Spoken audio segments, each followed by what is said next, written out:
तो क्या हाल चाल, आप देख रहे हैं एनीमे एक्सप्लेन। आज हम स्टार्ट करने वाले हैं वन पंच मैन का सीजन 3, जो कि बहुत ही इंतजार में था, लेकिन अभी उसका हिंदी डब नहीं आया, तो हम एक्सप्लेन कर देते हैं। तो चलिए शुरू करते हैं। ये हमारा एपिसोड फर्स्ट होगा। एनीमे की शुरुआत में हम देखते हैं मास्टर एसोसिएशन के तुरंत बाद हीरो एसोसिएशन में एक इमरजेंसी मीटिंग चल रही होती है। यहाँ पर सबसे पहले वो लोग एल्डर सेंटिपीड की बात करते हैं, जिसने साइतामा ने उसको एक पंच में हवा में उड़ा दिया था। लेकिन हमेशा की तरह हीरो एसोसिएशन को लगता है कि काम किंग का था, क्योंकि लॉजिक नाम का जो चीज है वो ऑफिस में यानी एसोसिएशन ऑफिस में एक्सपायर हो चुकी है। फिर टॉपिक मुड़ता है। हम देखते हैं कि यहाँ पे सिल्वर फैंग की बात की जा रही है, जो गारो को नहीं पकड़ पाया। सबको डर था कि अगर गारो को नहीं पकड़ पाया हम, तो वो शायद मास्टर एसोसिएशन के साथ मिल नहीं जाए और हम ही पर अटैक नहीं कर दे, यानी कि हीरोज एसोसिएशन में। फिर हम देखते हैं कि क्लियरली डिक्लेयर कर देता है गारो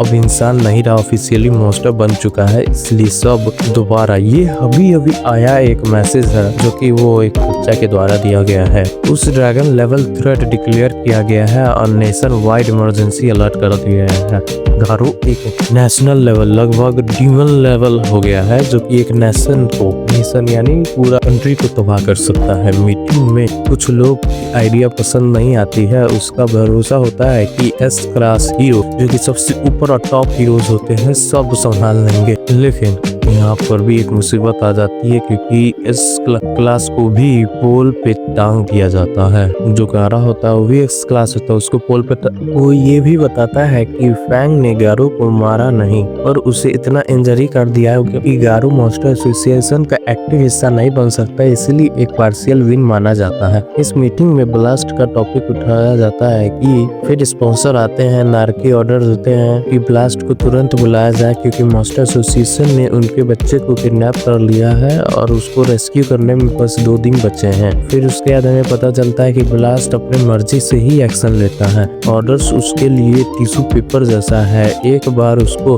और फेंक दो। ब्लास्ट की आइडेंटिटी भी टॉप सीक्रेट रखी गई है। रेस्क्यू मिशन के कमांडर सेकिंग नारिंकी को विश्वास दिलाते हैं उसके बेटे को वो वापस लाएंगे एकदम सुरक्षित। मिशन के लिए टोर्नेडो, पिंगोर और सुपरल और डार्क साइन को बुलाया जाता है। टोर्नेडो गुस्से में लोकेशन पूछती है, लेकिन चाइल्ड एम्पायर को अभी तक मास्टर एसोसिएशन का हेडआउट नहीं हो पाया था।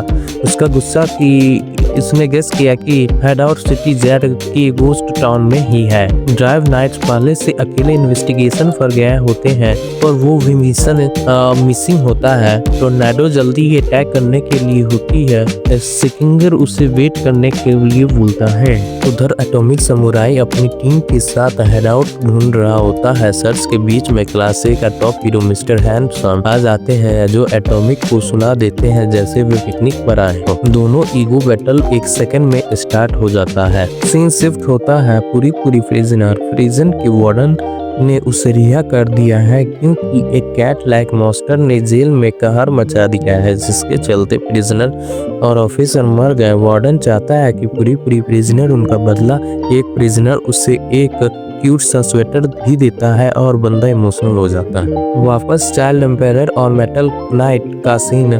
चाइल्ड एम्पायर डाउट करता है कि मेटल किंग नाइट ने श्योरली हेडआउट ढूंढ लिया होगा, पर मेटल नाइट कह रहा होता है कि वो इंफॉर्मेशन इसलिए नहीं दे रहा क्योंकि अगर हीरोज अटैक करेंगे तो नारिंकी के बेटे भी मारे जाएंगे। हीरोज भी बहुत लाचार होते हैं। वे बताते हैं कि उसकी बॉडी खुद ओरिची ने एक स्ट्राइक में तबाह कर दी थी।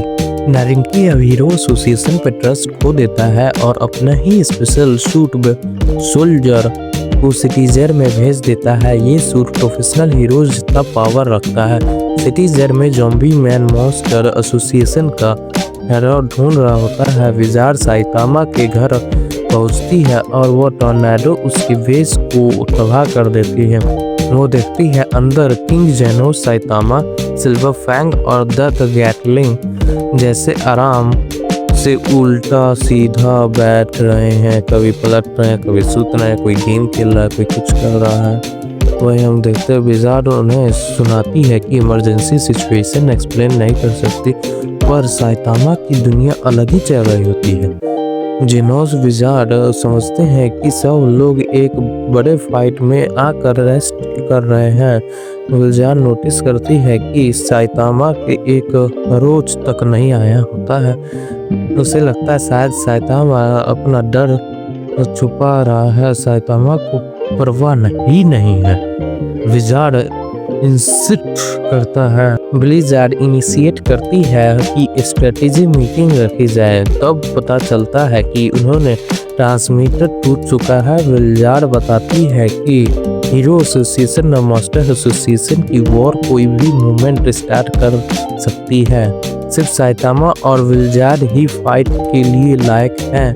किंग पहले ही भगवान के प्लान बनाता है। साइतामा को उस बात से गुस्सा आता है कि गारो ने उसे टारगेट नहीं बनाया। उसे लगता है कि शायद इसलिए क्योंकि उसका हीरो नेम कैप्टन बेल्डे है, जो फ्रैंकली काफी बेकार लगता है। गुस्सा होकर वो अपना सूट पहनने लगता है और बोलता है गारो को सबक सिखाना होगा। अब वो जाता है, वे सब्जी ले आता है। क्या वो जाते हुए सब्जी लाता है? गारो मॉन्स्टर एसोसिएशन के लिए लायक गारो को मॉन्स्टर एसोसिएशन में लाया जाता है और वो होश में नहीं होता। उसको बहुत जख्म होते हैं जो कि बढ़ते हुए दिखते हैं हमको। गारो को एक लेटर छोड़कर मिला गया होता है। उसमें लिखा होता है कि गारो रेस्ट करे वरना हीरोज उसे पकड़ लेंगे। और गारो बीच के पेज फाड़ कर इग्नोर कर देता है और बाहर निकल जाता है। वो एक हॉल में पहुंचता है जहां नारंगी की स्पेशल टीम मॉन्स्टर से माफी मांग रही होती है। तब एक नया मॉन्स्टर आ जाता है, machine God G5, demon level threat, जिससे सीक्रेट ऑर्गेनाइजेशन ने भेजा होता है। गारो उसी पीछे का राज नहीं जानना पाता है। दोस्त मॉन्स्टर डिसाइड करती है कि वो नारंगीज टीम को ट्रेन करेंगी माइंड कंट्रोल करके और उन्हें एक शक्तिशाली वेपन बनाएंगे मॉन्स्टर एसोसिएशन के लिए। गारो के आते ही मॉन्स्टर उसको लीडर बनाने की बात करते हैं। गारो चाहता है गारो उनको कमांडर बने क्योंकि वो हीरोज को नफरत करता है और एस क्लास को टक्कर दे चुका है। पर ओरिची की कंडीशन रखता है कि गारो एक दिन में ही हीरो का सर लाएगा। गारो झूठ बोलने की कोशिश करता है कि सिल्वर फैंग को मार दिया, पर फोनिक्स मैन सच बता देता है कि सिल्वर फैंग जिंदा है। गारो गुस्से में लायर से निकल जाता है। गारो उसके पीछे 2 डीमन मॉन्स्टर भेज देता है। उसी समय टेम्पेस्ट विंड और हेल फायर फ्लेम सोनिक की मिशन रिपोर्ट डिस्कस कर रहे होते हैं। उन्हें लगता है कि सोनिक शायद मॉन्स्टर सेल खाकर मर गया, पर सोनिक जिंदा था और मॉन्स्टर सेल खाने के उसका पेट ही खराब हो चुका है। अब वो ठीक नहीं हो रहा है। मॉन्स्टर एनर्जी फील करता है और डिसाइड करता है कि वो साइतामा को कभी नहीं छोड़ेगा, अब उसको खत्म कर दे। यहाँ पे हमारा एपिसोड खत्म होता है। आगे और एपिसोड हम लाएंगे हर डे